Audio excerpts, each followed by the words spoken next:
லகரம் நேயர்கள் அனைவருக்கும் வணக்கம். அனைத்திந்திய அண்ணா திராவிட முன்னேற்ற கழகமும் பாரதிய ஜனதா கட்சியும் மீண்டும் கூட்டணியில் அமைப்பதற்கான வாய்ப்புகள் இருக்கிறதா?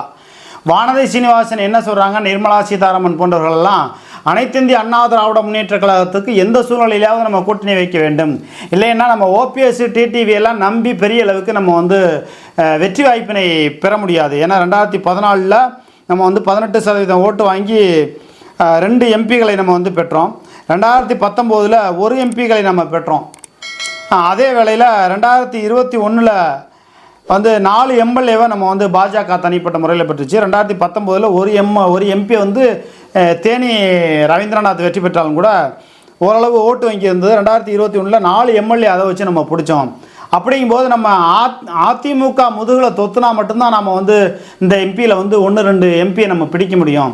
அதை தாண்டி ஓபிஎஸ் டிடிவி இவர்களை நம்பி போனோம்னா எந்த அளவுக்கு ஓட்டுகள் நமக்கு கிடைக்கும் கிடைக்காதுன்றது நம்ம உறுதியாக சொல்லிட முடியாது. ஏன்னா ஓபிஎஸ்க்கு கட்சியும் இல்லை, சின்னமும் இல்லை, தனிப்பட்ட செல்வாக்கு இருக்குது இல்லைங்கிறத தாண்டி கையை விட்டு காசை எடுத்து செலவு பண்ண மாட்டார்.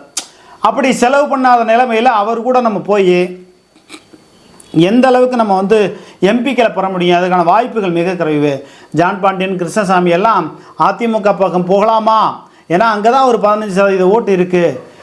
பாஜகவுக்கு மிஞ்சி போனால் என்ன 4%லேருந்து 5% ஓட்டு இருக்கும். இன்னும் சொல்ல போனால் தேமுதிகவுக்கு இருக்கிற ஓட்டு வங்கியை விட குறைவாக இருந்தாலும் ஆச்சரியப்படுறதுக்கில்லை. ஏன்னா அந்த தடவை தேமுதிகவுக்கு ஓட்டு வங்கி கொஞ்சம் கூடுதலாக போகிறதுக்கான வாய்ப்புகள் இருக்குது. ஏன்னா விஜயகாந்தோட மனைவி 2 மகன்கள் அவங்கெல்லாம் பிரச்சாரத்துக்கு வரும்பொழுது அந்த அனுதாபாலையிலேயே இந்த ஓட்டு வங்கி கொஞ்சம் கூடுதலாக கிடைப்பதற்கான வாய்ப்பு இருக்குது. விஜயகாந்த் ரசிகர்கள், பழைய ரசிகர்கள், பழைய வேறு கட்சிக்கு அமமுகவுக்கு போனவங்க, திமுகவுக்கு போனவங்க, இன்றைக்கி கட்சியில் இல்லாதவங்க, அமமுகவிலேருந்து தேமுதிகவிலேருந்து அமமுக, திமுக போன்ற கட்சிகளுக்கு போனவங்க, கட்சியில் பொறுப்பில் இல்லாதவங்க விஜயகாந்த் அவர்களுக்கு தேமுதிக கட்சிக்கு ஓட்டு போடுவதற்கான வாய்ப்பு இருக்குது. தேமுதிக எந்த கூட்டணிக்கு போனாலும் ஓட்டு போடுறதுக்கு வாய்ப்பு இருக்குது. குறைஞ்சபட்சம் பழையபடி முதல் தேர்தலில் எப்படி 8% ஓட்டு வங்கி எடுத்தாரோ அதே போல் இந்த ஒரு 7-8% ஓட்டு வங்கி எடுப்பதற்கான வாய்ப்புகள் இருக்குது. அந்த நிலையில் தேமுதிகவுக்கு இருக்கிற ஓட்டு வங்கி கூட பாஜகவுக்கு இல்லை. அந்த கட்சி கூட போய் நம்ம எதுக்கு கூட்டணி வைக்கணும் அப்படிங்கிற நிலைமையில் ஜான் பாண்டியனும் கிருஷ்ணசாமியும் தனிப்பட்ட முறையில் நினைக்கிறாங்க. ஜே.கே. வாசனும் அதைத்தான் நினைத்து கொண்டிருக்கிறார். ஏனென்று சொன்னால் தேமுதிகவை விட குறைவாக ஓட்டு வங்கி இருக்கக்கூடிய பாஜக கூட நம்ம எதுக்கு கூட்டணி போகணும், பணம், மாநிலங்களவை எம்பி அப்படின்னு நம்ம போனாலும் கூட அதெல்லாம் எந்த அளவுக்கு சாத்தியப்பட்டு வரும். ஏன்னா மக்கள் அலை எந்த அளவுக்கு மாறும் அப்படிங்கிறதெல்லாம் சொல்லவே முடியாது. 20% ஓட்டு வங்கி, 18-2% ஓட்டு வங்கி இருக்கக்கூடிய அதிமுக பக்கம் போகிறதே சால சிறந்தது என்று ஜான் பாண்டியனும் கிருஷ்ணசாமியும் நினைக்கிறாங்க. பாமகவும் அதைத்தான் நினைக்கிறது. அப்போ ஓபிஎஸ்க்கு எல்லாம் ஓபிஎஸ் டிடிவி எல்லாம் எந்த அளவுக்கு இருக்காங்க, அவங்க கூட இருக்கிறவங்களாம் நிறைய பேர் விலை போயிட்டாங்கிறத தாண்டி டிடிவி தினகரன் உழைத்தவரை பெரிய அளவுக்கு மதிக்க மாட்டார். அவருக்கு தேனி மாவட்டத்தில் வேணால் அவர் செல்வாக்கு இருக்கும். ஏற்கனவே எம்பியாக இருந்தவர், அங்கே வேண்டுமானால் அவர் ஜெயிக்கலாம். அதுலேயும் கூட தங்க தமிழ்ச்செல்வன் கடுமையாக கொஞ்சம் வேலை பார்த்து ஜெயிப்பதற்கான வாய்ப்புகள் இருக்குது. அந்த வகையில் பார்க்கும்போது அந்த டிடிவி தினகரன் என்ற ஒரு நபரை வெற்றி பெற வைப்பதற்கு அங்கே இருக்கக்கூடிய தேவேந்தர் ஓட்டுகளெல்லாம் டிடிவி தினகரன் பெற்று விடுவார். ஆனால் முக்குளத்தூரின ஓட்டு இது கிருஷ்ணசாமிக்கு தென்காசி தொகுதியில் கிடைக்குமானா அதுக்கான வாய்ப்புகள் இல்லை. அந்த வகையில் ஸ்டெப் எடுக்கிற வகையில் டிடிவி தினகரன் தனிப்பட்ட முறையில் எந்த முயற்சியும் எடுக்க மாட்டார். அப்படிங்கிறது மாதிரி தேவேந்திரர் சமுதாயப்பட்ட அந்த மக்கள் கிருஷ்ணசாமி கிட்ட சொல்லியிருக்காங்க. அந்த வகையில் பார்க்கும்போது நம்ம அதிமுகவுக்கு போயிடலாமா அப்படிங்கிற ஒரு நிலைமையிலையும் இருக்காங்க. ஒரு வகையில் பார்க்கும்போது பாஜக, ஓபிஎஸ், டிடிவி இவங்க கூட இருக்கிற கூட்டணியில் ஜான் பாண்டியன், கிருஷ்ணசாமி எல்லாம் போனாலும் கூட டிடிவி தினகரனுக்கு தேனி நாடாளுமன்ற தொகுதியில் அந்த தேவேந்திர குல வேளாளர் ஓட்டுகளை டிடிவி தினகரனுக்கு கிடைக்காத வகையில் செய்து விடுவார்கள். ஏனென்று சொன்னால் போன தடவை ஓபிஎஸோட பையன் ரவீந்திரநாத் வெற்றி பெற்றதுக்கு இந்த தேவேந்திர ஓட்டு தான் காரணம்னு சொல்லி ஜான் பாண்டியன் சவால் விட்டு சுண்டி விட்டு கடுமையாக சொன்னார்.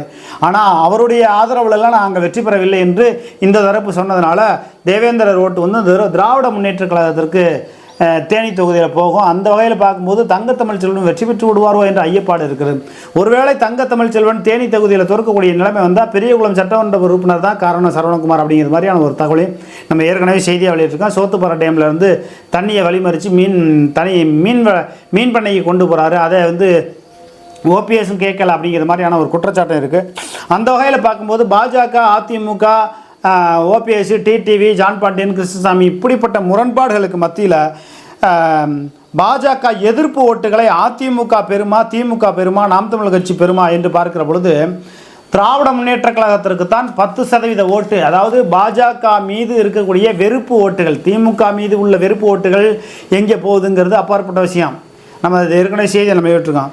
பாஜக மீது உள்ள வெறுப்பு ஓட்டு, சிறுபான்மை ஓட்டுக்கள்லாம் இருக்குங்க இல்லையா, அது குறைஞ்சபட்சம் தோராயமாக ஒரு 15% ஓட்டு இருக்குது அப்படிங்கிறாங்க. 12லேருந்து 13% ஓட்டு இருக்குங்கிறாங்க. அந்த 13% ஓட்டில் 8% ஓட்டு வந்து திமுகவுக்கு போகுது அப்படிங்கிறதுனாங்க. திமுகவுக்கு 6லேருந்து 7% ஓட்டு போகுது. ஒரு 2% ஓட்டு சிதறி சீமான் கட்சிக்கு, நாம் தமிழர் கட்சிக்கு போவோம். ஒரு 4% ஓட்டு வந்து அனைத்து இந்திய அண்ணா திராவிட முன்னேற்ற கழகத்திற்கு போகிறதுக்கான வாய்ப்புகள் இருக்குது அப்படிங்கிறாங்க. பாஜகவினுடைய வெறுப்பு ஓட்டு இப்படியெல்லாம் சிதறுகிறது. அப்போ எந்த வகையில் தேனி நாடாளுமன்ற தொகுதியில் டிடிவி தினகரன் வெற்றி பெறுவார் என்று சொன்னால் அதுக்கான வாய்ப்பு இந்த திராவிட முன்னேற்ற கழகத்தில் ஏதாவது உள்ளடி வேலை பார்த்தா மட்டும்தான் அந்த சூழ்நிலை ஏற்படும். ஆனால் அண்ணாமலை இந்த கணக்கெல்லாம் இல்லை. அண்ணாமலை வந்து வேறு கணக்கு. இந்த நாடாளுமன்ற தொகுதியை மையப்படுத்தி நம்ம ஒரு தனி கூட்டணியை அமைத்து இந்த நாடாளுமன்ற தேர்தல் கூட்டணியில் அமைக்கக்கூடிய கூட்டணிகளை அப்படியே 2026 வரலையும் நம்ம கொண்டு போய் நம்ம முதலமைச்சராகலான்னு அவருக்கு ஒரு கணக்கு போட்டு கொண்டுக்கிறார். தமிழ்நாட்டு மக்கள் இங்கே ஒன்றும் முட்டாள்கள் அல்ல. நம்ம பாரதிய ஜனதா கட்சியை குறைச்சி மதிப்பிடலை. நம்ம பாரதிய ஜனதா கட்சி, அதாவது திமுகவா பாஜகவான்னா, அது காங்கிரஸா பாஜகவான்னா, நம்ம வந்து தொங்கு நிலையில் மத்தியில் ஒரு ஆட்சி வரட்டுங்கிறத நம்ம எதிர்பார்க்குறோம். ஏன்னு சொன்னால் 2 முறை ஆட்சி செய்த இந்த பாரதிய ஜனதா கட்சி இந்தியா முழுக்க பெட்ரோல் டீசல் விலையை குறைக்கவில்லை. ராமர் பிள்ளை சொல்லுகிறார், வெளிநாடுகளெல்லாம் 35 ரூபா 40 ரூபாய்க்கு தான் பெட்ரோல் விற்கிது. இந்தியாவில் மட்டும்தான் இப்படி ஏழை எளிய மக்களை வாட்டி வதைக்கிற வகையில், ஏழை எளிய மக்கள், நடுத்தர மக்கள் எல்லாத்தையும் வாட்டி வதைக்கிற வகையில் பெட்ரோல் வந்து 100 ரூபாய்க்கு மேலே விற்கிது, டீசல் விலையும் 100 ரூபாய்க்கு விற்கிது. இந்த கொடுமை எல்லாம் மாறணும்னா மூலிகை பெட்ரோலை கொண்டு வரணும்னு சொல்லி கடுமையாக முயற்சி பண்ணது. அதுக்கு இந்த இந்திய அரசு, மத்திய அரசு, பாஜக அரசு எந்த வகையிலையும் உதவி செய்யலை. தமிழ்நாடு முழுக்க இருக்க சுங்கச்சாவடி, இந்தியா முழுக்க இருக்க சுங்கச்சாவடிகளை, பாதி சுங்கச்சாவடிகளை குறைக்க வேண்டும் என்று சொல்லி இந்தியா முழுக்க இருக்க வாகன ஓட்டிகள் எவ்வளவு கோரிக்கைகள் வைத்து எந்த விதமான நடவடிக்கை இல்லை.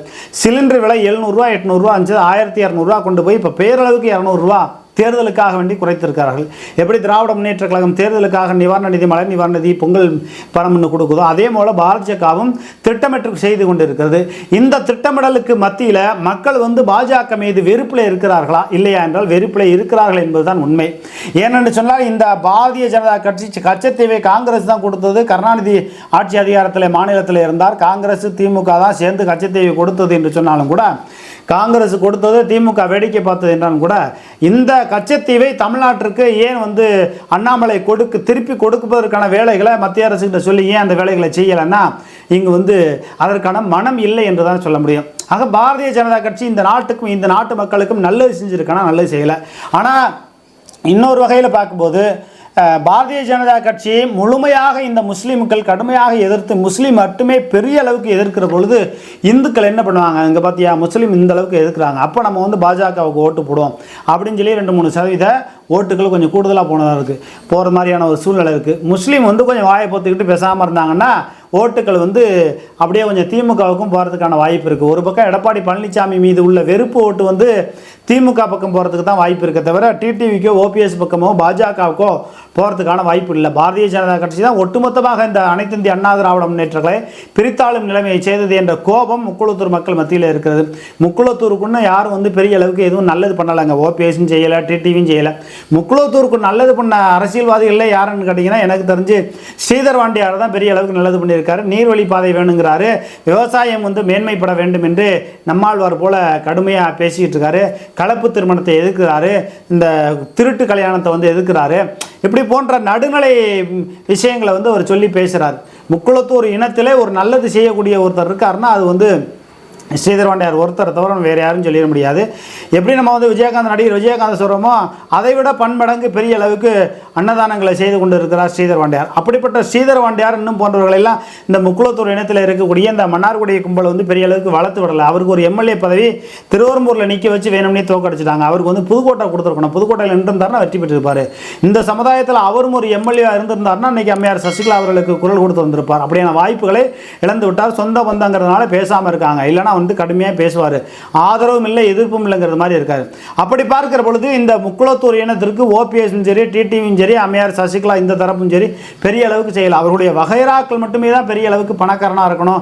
1000 கோடிக்கு 5000 கோடிக்கு சொத்து பத்து, விவேக்கு, ஜெய் ஆனந்த் இவங்களாம் சொத்து பத்தோடு இருக்கணும். பல 1000 கோடி சொத்து மதிப்பு எல்லாம் இன்றைக்கி 50 லட்ச ரூபாக்காரு, 1 கோடி ரூபாக்காரு. எல்லாம் யாருடைய பணம்? மக்களுடைய வரி பணத்தில் உல்லாச வாழ்க்கை, சுற்றுலா பயணமாக சென்று கொண்டு இருக்கிறார்கள். அம்மையார் சசிகலா அவர்கள் அரசியல் இந்த அளவுக்கு வீழ்ந்து போயிட்டாங்களேங்கிற அக்கறை அவருடைய சொந்த பந்தங்களுக்கு இல்லை. எம்என் நடராஜன் இருந்திருந்தால் அனைத்து இந்திய அண்ணா திராவிட முன்னேற்ற கழகம் அம்மையார் சசிகலா அவருடைய கைவசம் வந்திருக்கும். அப்போ சசிகலா அவருடைய கைவசம் வருது வரலங்கிறது இன்னொரு விஷயம் இருந்தாலும் கூட, இந்த அனைத்து இந்திய அண்ணா திராவிட முன்னேற்ற கழகத்தில் இருக்கக்கூடிய வேலுமணி, இன்னும் இருக்கக்கூடிய நிர்வாகிகள்லாம் கூட்டணி பாஜக கூட கூட்டணி வைக்கிறதுனால ஒன்றும் தவறு கிடையாது, அப்படி கூட்டணிக்கு தடையாக இருப்பவர்களை தூக்கி எறிஞ்சிட்டு கூட கூட்டணி வச்சுக்கலாம் அப்படிங்கிற ஒரு லெவலுக்கு போயிட்டாங்க. ஏன்னு கேட்டிங்கன்னா, எடப்பாடி பழனிசாமி வேலுமணியை ஓரங்கட்டுகிற அளவு எல்லாம் சேலத்தில் இருக்கக்கூடிய இளங்கோவன் என்ற ஒரு ஒன்றிய செயலருக்கு கூட தகுதி இல்லாதவரை மாவட்ட செயலர் உருவாக்கி ஒரு 1000 கோடி அவர்கிட்ட கருப்பு பணத்தை கொடுத்து வச்சு அந்த அதிமுகவில் இருக்கக்கூடிய பல்வேறு பகுதியில் இருக்கக்கூடிய இளங்கோவன் மூலியமாக மாவட்ட செயலாளர்கள் பணத்தை கொடுத்து லேடிஸையும் கொடுத்து அந்த மாதிரி பதவி வாங்கியிருக்கிறதா நமக்கு கிடைத்த தகவலை, அந்த அதிமுக உள்ளவர்களே தகவல் கொடுத்த தகவலையும் நம்ம செய்தியாக போட்டுருந்தோம். இப்படி அற்ப பதறுகளாக அனைத்து இந்திய அண்ணா திராவிட முன்னேற்ற கழகத்தில் இளங்கோவன் போன்றவர்களை இறக்கிவிட்டு இருக்கிறார் எடப்பாடி பழனிசாமி என்கிற வகையில் வேலுமணி, தங்கமணி, தம்பிதுரை, செங்கோட்டையன் போன்றவர்கள்லாம் கடும் கோபத்தில் இருக்காங்க. அந்த வகையில் பார்க்கும்போது இங்கே உள்கட்சி பிரச்சனை அதிகமாகிடுச்சு. அப்போ பாஜக கூட நம்ம கூட்டணி போகலாமான்னு முன்னாள் அமைச்சர்கள் ஏதாவது நம்ம மேலே சொத்து அமலாக்கத்துறை இது போன்ற ரைடு இதில் ஏதாவது 2024க்கு பிறகு அச்சுறுத்தல் பண்ணுவாங்களோங்கிற நோக்கத்தில் அவங்க பாஜகவுக்கு போகலான்னு நினைக்கிறாங்க. ஆனாலும் கூட இனி பாஜகவும் அதிமுகவும் ஒன்றா இணைஞ்சாலும் கூட பெரிய அளவுக்கு வெற்றி வாய்ப்புகள் குறைவு தான். அதிமுக தனியாகவே இருந்தாலும் 20% ஓட்டு தாராளமாக இருக்குது. அதிமுகவுக்கு ஓட்டு வங்கி எந்த விதத்திலும் குறைவில்லை. அம்மையார் சசிகலா அவர்களை எப்படியாவது ஓபிஎஸ், டிடிவி, அம்மையார் சசிகலா இப்படி ஒரு அணி அமைத்து பாஜகவுக்குள்ளே கொண்டு வரலான்னு முயற்சி பண்ணுறாங்க. ஒருபோதும் அனைத்து இந்திய அண்ணா திராவிட முன்னேற்ற கழகத்திற்கு எதிராக ஓட்டு வங்கி ஓட்டு போடுங்கன்னு சொல்லி ஒருபோதும் களத்தில் இறங்க மாட்டார். 1% கூட அனைத்து இந்திய அண்ணா திராவிட முன்னேற்ற கழகத்திற்கு எதிராக அவர் களமாட மாட்டார். ஏன்னு சொன்னால், இவர் ஓபிஎஸ், டிடிவி இவங்க உடலாம் சேர்ந்து அரசியல் பண்ணும்போது யாருக்கு ஓட்டு கேட்பாங்க? குக்கர் சின்னத்துக்கு ஓட்டு போகலாம். குக்கர் சின்னம் யாருக்கு எதிர்ப்பார்க்கு? அதிமுகவுக்கு எதிர்ப்பார்க்கு. ஓபிஎஸ் யாருக்கு எதிர்ப்பார்க்காரு? அதிமுகவுக்கு எதிர்ப்பார்க்காங்க. அப்போ அம்மையார் சசிகலா அவர் தாமரை சின்னத்திற்கு ஓட்டு போடுங்கன்னு சொல்லி அவங்க வாயால் கேட்பாங்களா? அதுக்கான வாய்ப்புகளே மிக மிக குறைவு. ஏன்னா அவங்களாம் பாஜகவுக்கு எதிர்ப்பு இல்லைங்கிறத தாண்டி அதிமுகவுக்கு எதிர்ப்பாக ஒருபோதும் அம்மையார் சசிகலா அவர்கள் ஓபிஎஸ், டிடிவியோட இணைந்து அரசியல் செய்ய மாட்டார். நமக்கு அரசியலே இல்லாமல் போனாலும் பரவாயில்ல, ஓபிஎஸ், டிடிவி கூட சேர்ந்து நம்ம அரசியல் பண்ணி அதிமுகவுக்கு இரட்டை இலை சின்னத்திற்கு எதிராக நம்ம ஓட்டு கேட்கணுமா, அப்படி ஒரு நிலைமை நமக்கு வரக்கூடாது அப்படின்னு அவங்க நினைக்கிறாங்க. இருந்தாலும் பாரதிய ஜனதா கட்சி எல்லோரையும் ஒன்றிணைத்து ஒரு அரசியல் செய்தால் நிச்சயமாக நல்ல ஒரு வெற்றி பெறுவதற்கான வாய்ப்புகள் என்ன? இந்த சிறுபான்மை ஓட்டுகள் ஒரு 15% ஓட்டுகள் கிடைப்பதற்கான வாய்ப்புகள் இல்லை. அதே நேரத்தில் அம்மையார் சசிகலா அவர்கள் அனைத்து இந்திய அண்ணா திராவிட முன்னேற்ற கழகத்தினுடைய பொதுச் செயலாளராக வந்தால் அதற்கான முயற்சியை அவங்க பெரிய அளவுக்கு எடுக்கலைன்னா நாங்கள் பாஜகவோட ஃபையராக இருக்கோம், ஒரு ஏஜெண்டாக இருக்குன்னு சொல்லி பல பேர் நாங்கள் மோடிக்கிட்ட பேச வைக்கிறோம், அமித்ஷா கிட்ட பேச வைக்கிறோம், நட்டா கிட்ட பேச வைக்கிறோன்னு சொல்லி கிட்டத்தட்ட பல நூறு கோடி ரூபா சில புரோக்கர் பணம் பிடிங்கியிருக்காங்க. அதாவது இவங்க நம்மளை மாதிரி இந்த உழைக்கிற தொண்டர்களெல்லாம் யாரையும் நம்ப மாட்டாங்க.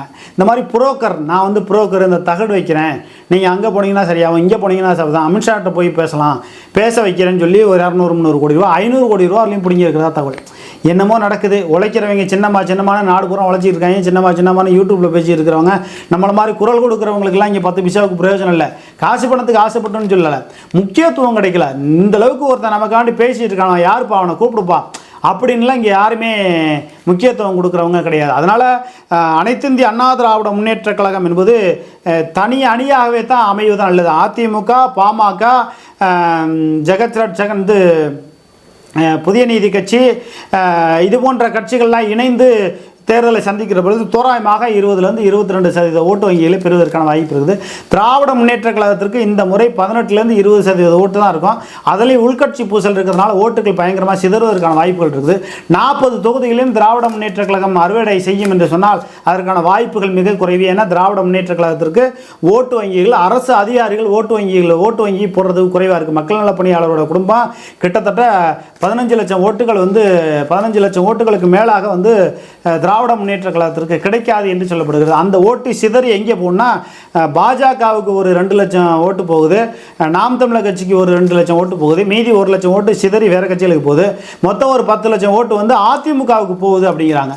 2021 ஆட்சி அதிகாரத்தை பிடித்தது திராவிட முன்னேற்ற கழகம் வெறும் 3% ஓட்டு வச்சு தான் ஆட்சி அதிகாரத்தை பிடித்தது.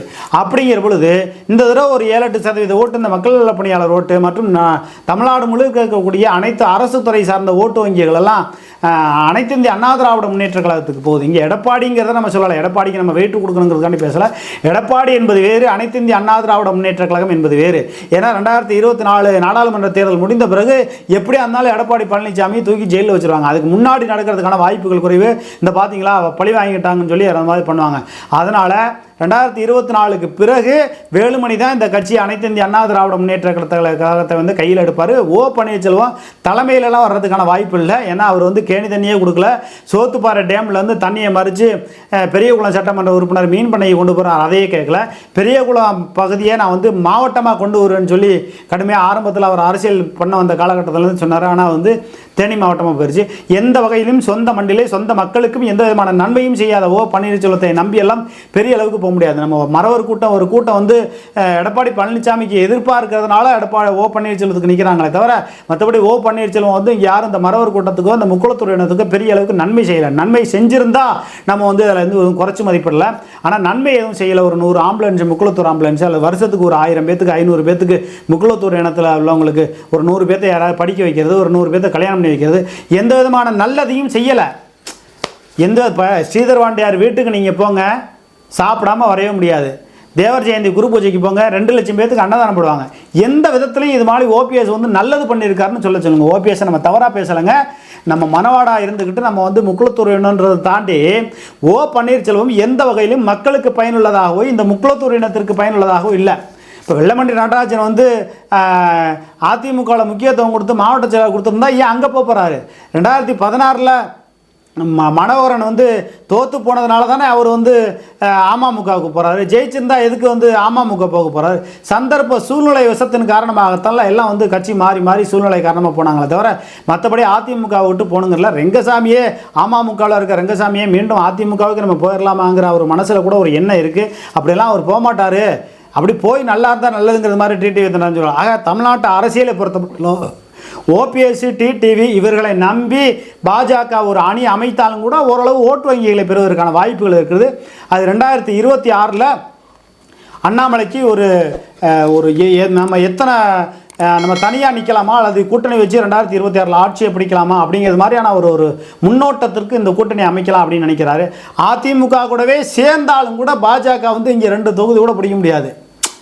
உங்களுக்கு கன்னியாகுமரி கோயம்புத்தூரை தாண்டி வேறு எந்த இடத்துலையும் பிடிக்க முடியாது. அதுக்கு பேசாமல் நம்ம ஒரு தனி கூட்டணியாக அமைச்சிக்கலாம். தேமுதிக வந்து எப்படியா இருந்தாலும் இந்த 6-7% ஓட்டு வந்துடும். நமக்கு எப்படியா இருந்தாலும் ஒரு 6-7% ஓட்டு வந்துடும். ஓபிஎஸோட கணக்கு பார்த்தீங்கன்னா அவரு கணக்கு ஒரு 3-4% வந்துடும். அப்போ 7-14 இங்கிட்டு உண்டு 17. இவர் அமமுகவுக்கு எப்படி இருந்தாலும் ஒரு 7-8% ஒடியாந்துடும். குறைஞ்சபட்சம் ஒரு 20%. அதிமுகவுக்கு ஈக்குவலாக ஒடியாந்துரும்னு நினைக்கிறாங்க. அது அவர்களுடைய நோக்கம். பணம் எந்த அளவுக்கு செலவு பண்ணுறாங்களோ அதை பொறுத்து தான் இருக்குது. இருந்தாலும் அனைத்து இந்திய அண்ணா திராவிட முன்னேற்ற கழகத்துக்கு 20% ஓட்டுகள் குறையாமல் எப்போதுமே இருக்குது. மாற்று கருத்தே இல்லை. 15, 18, 10% ரவீந்திரன் துரைசாமி போன்றவர்கள் பாஜகவுடைய கொள்கை பரப்பு செயலாளராக இருந்து கொண்டு அவர் போன்றவர்கள் சொல்வார்கள். ஆனால் அது கணக்கில் அதிமுகவுக்கு தோராயமாக எப்போதுமே 18 - 20% ஓட்டு இருக்குது. இன்னும் பார்த்தீங்கன்னா பாமகலாம் கூட்டணி சேர்ந்துச்சுன்னா தோராயமாக ஒரு 7-8 தொகுதியில் பிடிப்பதற்கான வாய்ப்புகள் இருக்குது. அது எந்த அளவுக்கு வேட்பாளர் நிறுத்துறாங்க அப்படிங்கிறத பொறுத்து தான் இருக்குது. அனைத்து இந்திய அண்ணா திராவிட முன்னேற்ற கழகம் என்பது வேறு, எடப்பாடி பழனிசாமி என்பது வேறு. வேலுமணி வந்து அனைத்து இந்திய அண்ணா திராவிட முன்னேற்ற கழகத்தினுடைய பொதுச் செயலாளராகவோ அல்லது அம்மையார் சசிகலாவோ ஓபிஎஸ் எல்லோரும் இணைத்து கொண்டு அரசியல் செய்வதற்கான காலம் இருக்கிறது. அது 2024க்கு பிறகு பாஜக ஆட்சிக்கு வந்த பிறகு நடக்கும். இருந்தாலும் பாஜக ஆட்சிக்கு வர வேண்டுமா வர வேண்டாமா என்பதை பொறுத்தவரையில் நாம் சொல்கிறோம் தொங்கு நிலையில் தான் ஆட்சிக்கு வரணும். காங்கிரஸ் ஒருபோதும் ஆட்சிக்கு வந்துவிடக்கூடாது. அது தமிழீழ மக்களையும் தமிழின மக்களையும் அழித்த கட்சி. அப்படி அழித்த கட்சியை தான் அந்த கட்சியில் இருக்கக்கூடிய ப. சிதம்பரமே சோனியாவை பற்றி இங்கே எங்கே சொத்து இருக்கு எல்லா விஷயமே காட்டி கொடுத்துறாரு. ஆக அனைத்து இந்திய அண்ணா திராவிட முன்னேற்ற கழகத்தினுடைய முதுகிலே தொத்திக் கொள்ளாமல் தனி ஒரு கூட்டணி அமைத்து அண்ணாமலை பயணிப்பது என்பது சால சிறந்தது. மீண்டும் அதிமுகவும் பாஜகவும் இணைஞ்சாலும் சாம்பாரையும் கருவாட்டு குழம்பையும் ஒன்றா ஊற்றி சாப்பிட்டா எப்படி இருக்குமோ அதுபோல தான் அதிமுக பாஜக கூட்டணி இருக்கும். அதனால தான் சொல்கிறோம் இவர்கள் பிரிந்து இருப்பதே சால சிறந்தது. அப்போ தான் ராஜதந்திரமாக இருக்க முடியும் என்பதைத்தான் பலர் சொல்லுகிற கருத்தை நம்ம சொல்லுகிறோம். அரசியலில் எது வேண்டுமானாலும் நடக்கலாம். என்ன நடக்கப் போகுது என்பதை நம்ம பொறுத்திருந்து பார்ப்போம். நன்றி, வணக்கம்.